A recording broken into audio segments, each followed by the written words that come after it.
right. So, Rudy, we got you here in the building, man. We're at 221B.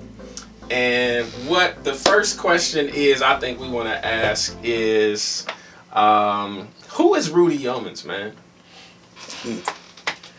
It's always it's really kind of one of the dreaded questions that you look out for. It's hard to answer. You know, those cartoons and shows that you always get it wrong. You always say the wrong thing to answer. No, it's you, man. I think the best answer to that question, in my opinion, would probably be a nerd. Everything I try to answer that question with leads to this nerd desire. It seems to be the root of everything I do. This nerdy. Mm-hmm. But it's different kind of nerds, though. You know. Completely. I'm a knowledge nerd. All right. Everything I do, whether it's on purpose or subconscious, is trying to answer a question of some kind. Whatever question it is that I have, whatever I want to figure out how it works at that moment is what I'm a nerd about. That's why music, engineering specifically, is good for me. That's why I'm suited for it. What or who sparked your interest in music? I would have to say I was a really weird child, so I don't know for sure. But if I could answer that anything, it would be my father. He's the first person to make mixtapes in my life. Like me and my sister and him. My mother didn't come with us because she hated driving through the mountains. But every time we would go to Tennessee or South Carolina, mainly South Carolina, we would have certain things that we did on the car ride. We would go through the books of the Bible back and forth. We'd have to say them all in order and stuff like that. Mm-hmm. But my father had these mixtapes. That R&B mixtape here, R&B mixtape number 2, gospel mixtape, and we would just play these back and forth all the way down 15 hours of driving. Mm-hmm. Being alone and being quiet a lot of the time with music as such a young child is just like why it stuck.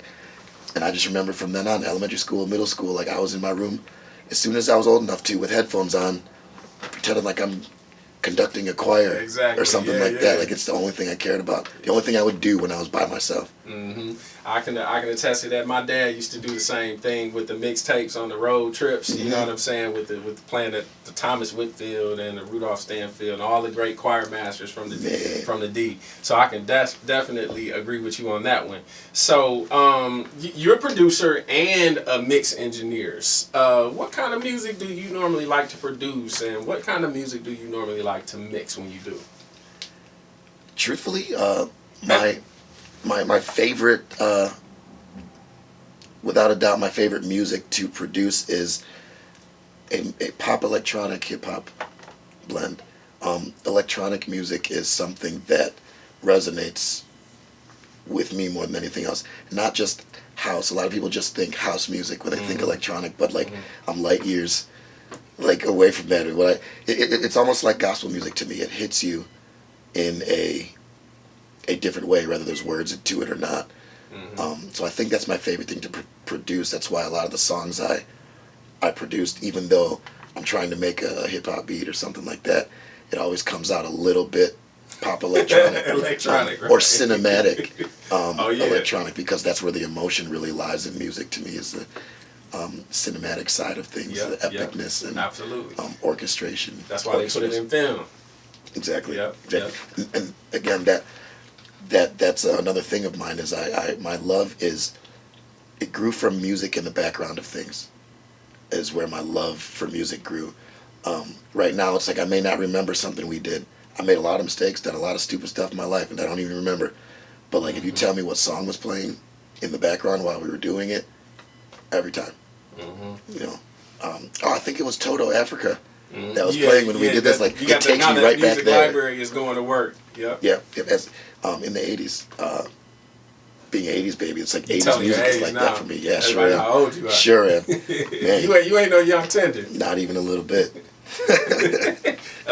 Not a little bit.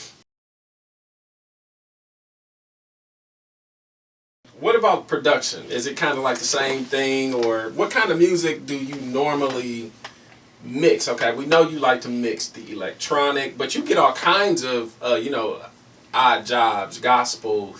You've worked with people like Kira Sheard and things like that. Yeah. You got some Grammy nods too, I understand. Right. Can you tell us a little bit about that? Absolutely. let's see where to start answering that as a whole. It's a lot. It's mixing wise. Recording is where the Grammy nod came from. Recording engineer. I used to always my least favorite part of engineering was recording. Like it wasn't exciting to me. Like mixing has always been the thing that excited me the most. But it turns out that recording seems to be the thing I'm best at. I ended up working in a lot of gospel, which is surprising because I never really left. I've never left God ever, but I left the organization of church at such a young age, early 20s, that for me to be Grammy nominated for gospel music, especially best gospel album, is really God. It is God that created that. It's really strange. Together, yeah. I've done mostly hip hop, R&B in this game ever since being in it. That's the bulk of what we do here in Detroit.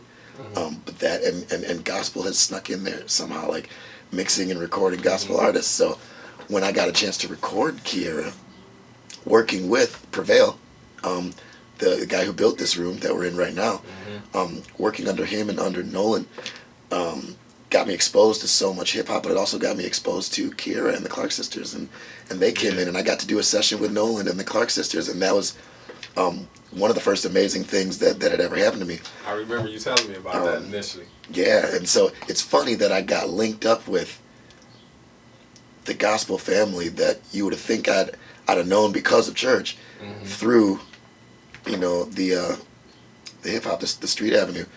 Mixing wise, gospel is probably the most beneficial for me in teaching me things, because gospel in itself is a combination of so many different types of feels, and it's its own feel, and I think I always wanted to match the way I felt listening to the performances I grew up listening to, the Darius Twymans, and Herbert Picard, even legend. Above all of us, that's my big bro, Darius, and it's like I grew up trying to be like that, and that's like, think of some shoes that you're trying to be a part of. Exactly.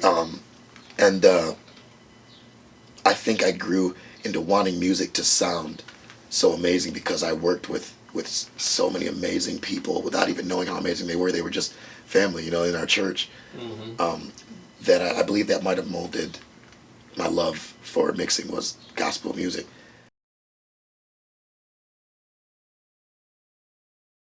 The instruments, because there's so much that goes into mixing. You got to mix the voices, they're different, and people don't understand the geometry in mixing. I tell people, and I don't know if this is accurate, but I tell people that I do calculus without the numbers, because it's true. Because a lot of the times it's you've got. And it might just be algebra. It might not even be calculus. Like, as someone who didn't go that far in this math, I could be one incorrect. of them. The calculus, algebra, geometry, one of them. But everything you do on this track affects the whole. But not only that, everything in order that you do on this track matters. Like, the things that you do here, leading into the compressor, leading into, like, everything matters. If you change a little, one adjustment in your compressor, you change the knee of the compression, that affects the compressor, but it also affects the EQ that you had on before that. You're affecting how that sounds. You might have a de-esser on at the end of it, you know what I mean? Where you put that de-esser makes a whole lot of difference, because if you're, especially if it's a compression-based de-esser, so many things matter to the whole of the sound, that it's like a giant math equation to me that you have to listen to. Exactly. And you could screw up the best musicians in the world.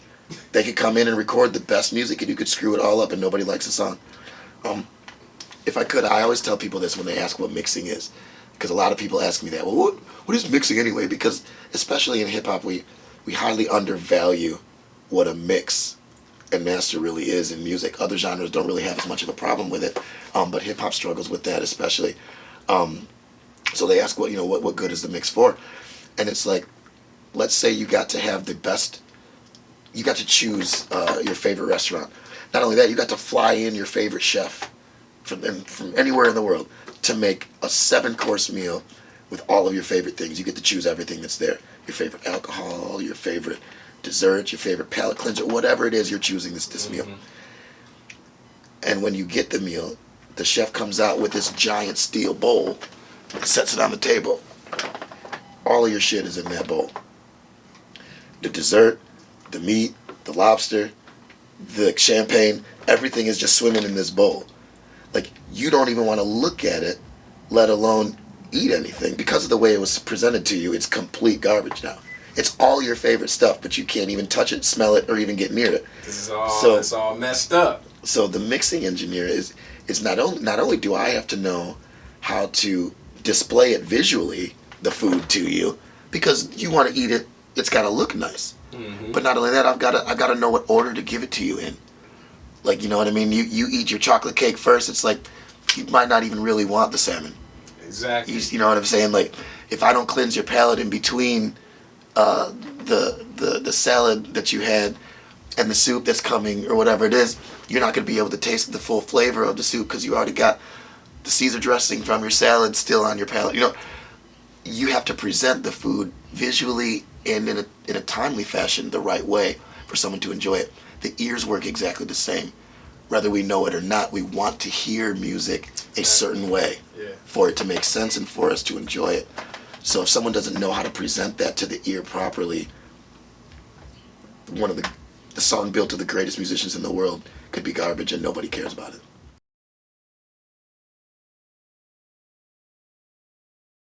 What is 221B, man? We're clearly sitting in a state-of-the-art studio. Tell us a little bit more about 221B. 221B physically is the B room of the old Collective Studios, built by Prevail, legendary. Other than physically the building that we're in, 221B, the name in itself, is a Sherlock Holmes reference. I don't know if you really know us or follow us. You know, we had this production team called Sleuth. Oh yeah. Because we're all a bunch of sleuths. I know about Sleuth. A bunch of sleuths for the truth out here. So it was a play on that, a way to keep that alive, but also Sherlock Holmes, Sherlock and Watson are like some of my favorite fictional characters. And their address was 221B Baker Street. Mm-hmm. So I named the studio 221B, Studio 221B, as a way of saying this is where all the figuring it out happens. You know, this is where we live. Sherlock and Holmes lived there. The people who live in this studio are problem solvers, the best detectives in the world. Mm-hmm. You need audio done for you. You came to the place where the doctor and the professor work. And that's 221B. And that's 221B.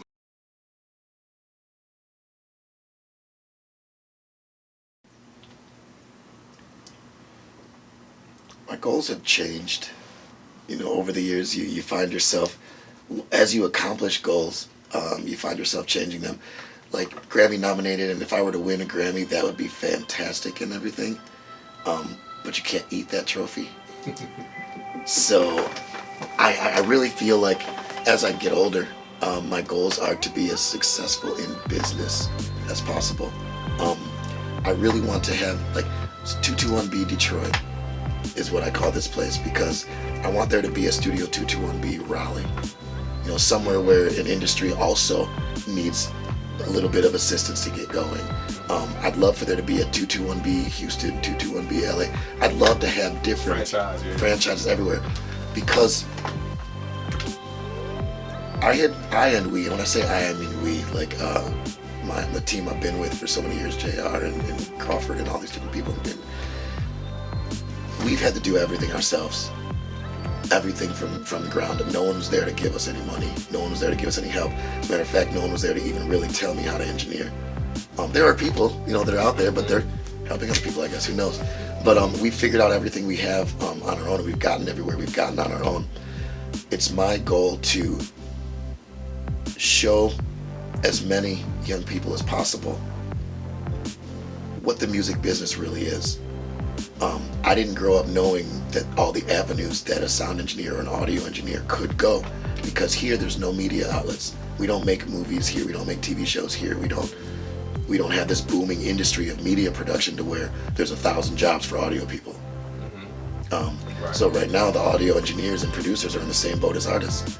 They're crabs in a barrel, trying to be the one, like the Primo Beats, the Ant Beats, the RJ Lamonts. You know, they're trying to be the hell of us. They're trying to be these guys that are what they see as really successful, and everybody wants their stuff and you hear their music everywhere. Whereas I want people to know that learning the skills of audio engineering can really get you careers. And if you live in a place where you don't see that, I'd like to be able to show that to you. I'd like to have studios that are not only money makers, which I'd love to have, obviously, but schools for all sorts of things. You know what I mean? I come from a musical background. I may not call myself a musician in order of what I call myself and things that I do and specialize in, but it all stems from music creation. So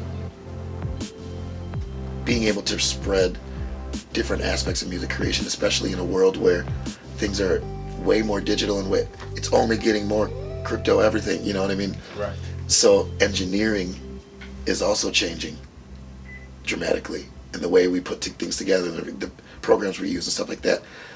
I would like to show people how important that is.